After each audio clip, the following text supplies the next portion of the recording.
All right, we're here with Mary Dougherty, and Mary will be teaching a class as part of the gym on Friday, June 30th. This class will be on nurturing your creativity, and it'll be held at the Young Institute of Chicago. And Mary, if you could just begin by speaking to what one might be doing in your day-long workshop. Okay. Well, actually, Jessie, what I'm going to do is just begin by reading my description, Nurturing Your Creative Life, and it's what I said in my blurb was, in traditional societies, people created what we call art in the form of rituals and objects in order to assist them through crucial life transitions. By ritualizing these crises through making images, both the individual and the members of the group were empowered to confront reality and to come to terms with their existence. In this seminar, we will use journal writing and image making exercises in order to explore how your creative practice informs and enriches your life, as well as find ways to deepen that practice in relationship to the life of the community.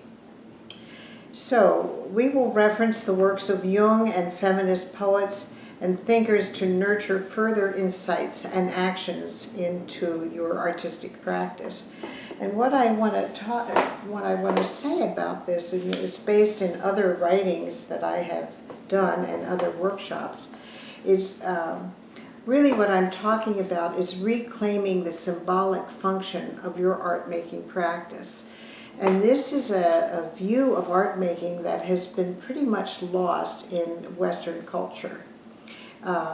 For many reasons. I will go into some of those reasons in the workshop, but the idea is I will be addressing this topic of the symbolic function of your work. In other words, you're the first audience for your own work. You're dancing, you're painting, you're writing. You're doing these things both consciously and unconsciously because they bring meaning and make meaning in your life and in the lives of others.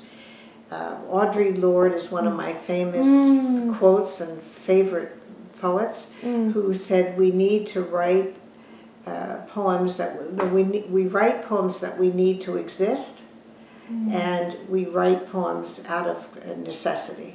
These are poems that need to exist because of what they mean in our lives. That isn't a quote, that's my paraphrasing of her. So a few pieces that I will be addressing, I'm motivated to address this topic because of the artists I see in my analytic practice. And most of them have a real resistance to seeing the meaning of their work in psychological terms in their own lives. And it's a very big lost opportunity because of the cultural assumption about what makes art value. It's not about just innovation in form within the culture, but it's also that.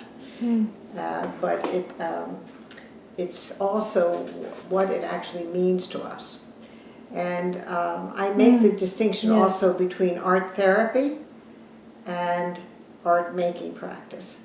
Now you'd think I wouldn't make that distinction, but there is a difference between the two, because art therapy is primarily about the psychological meaning of your movement making or your art making. And while artistic practice has a different emphasis, it's about its place in art history, it's about its disciplined use of a medium. It has a lot of demands.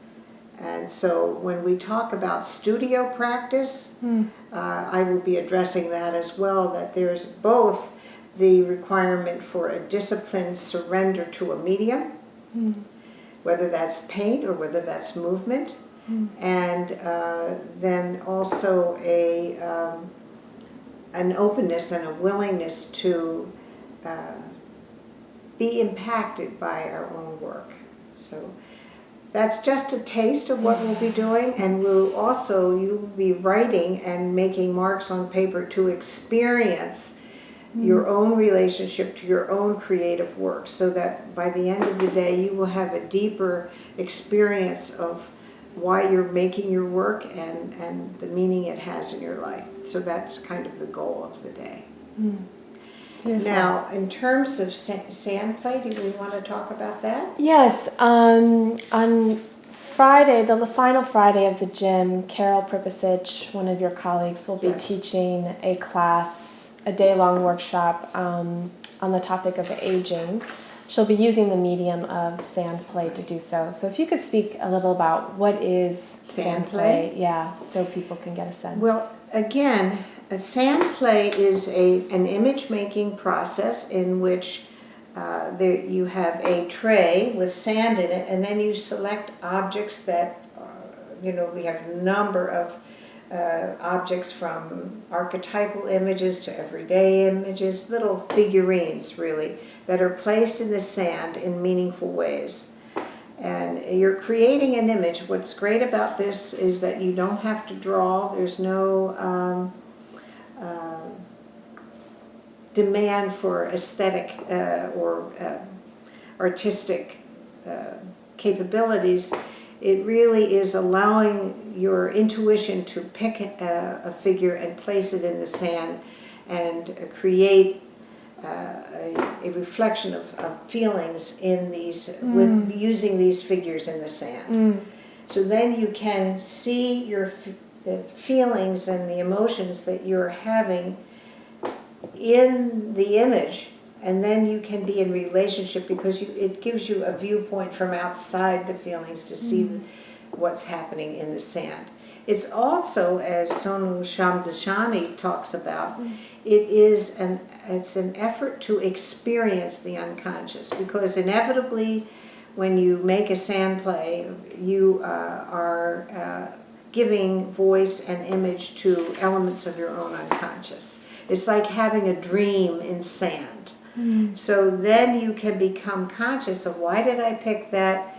Not so much to interpret it, but to experience this image that emerges in your life through the sand. So it's a very wonderful modality. I think Carol is particularly gifted with it because of her own experience. She's a very experienced therapist. She's been using sand play over the years with both children and now with people in hospice. So she has that wide experience. And then she also is a Buddhist, and she brings her Buddhist views and influenced by her own Buddhist practice to teaching. So you will get a very deep, rich, and meaningful experience in working with Carol during that exercise. Okay, that'll be a day-long thing too? It will also be a day-long. Great. Yeah. So is there anything else I didn't touch on? No. That's Great. Well, I look forward to seeing you all at the workshop. Bye. Thanks, Mary.